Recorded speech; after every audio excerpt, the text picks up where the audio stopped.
Hello, this is Dr. George Brooks from Next Horizon here in Phoenix, Arizona on the 18th of February 2020.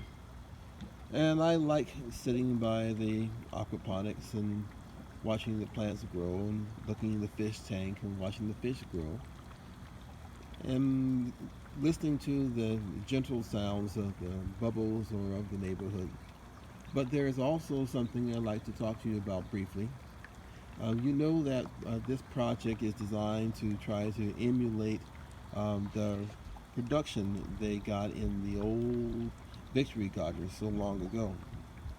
They were growing mostly for their families, and they grew about 800 pounds of food per family in their backyards.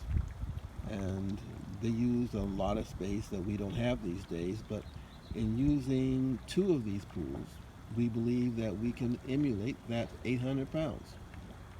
One thing, now this is just one of the pools, is an aquaponics system of a type that we had a great deal to do with, in fact we developed, and it's pretty straightforward, and you see how plants are arranged in here. We have lettuces and onions and collards and broccoli, and they're all arranged in a manner where the growth is sequential so that we can harvest for exceedingly long time periods. We're getting in a second pool shortly to start the other part of the other 400 pounds, which will be initially cropped for summer crops. But how do we know when we have gotten 800 pounds? How do we know how much the 800 pounds have cost us? We do this because we record as many inputs and outputs as we possibly can. We record how much water goes in. We record how much energy is going in. Right now, we're using approximately 120 watts, I think. Um, and that's a little high. I think I can cut that down a bit. But in the meantime, we record any fish food that goes in. And all of these things, we make sure that we have a numerical value behind it. Even when we want to harvest some lettuce just for a personal meal, that lettuce is recorded and how many pounds it was.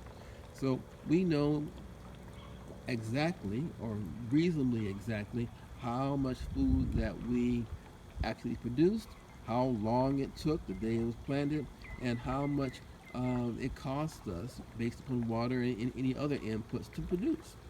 Um, this, we hope, makes us better farmers because we can see where we're going right and where we're going wrong.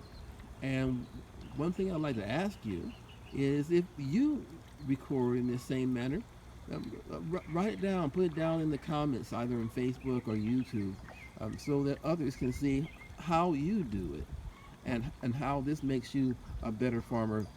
And believe me, from what I've seen, some of you are really, really great farmers. So that's it for today, and we look forward to hearing from you in the near future. Take care.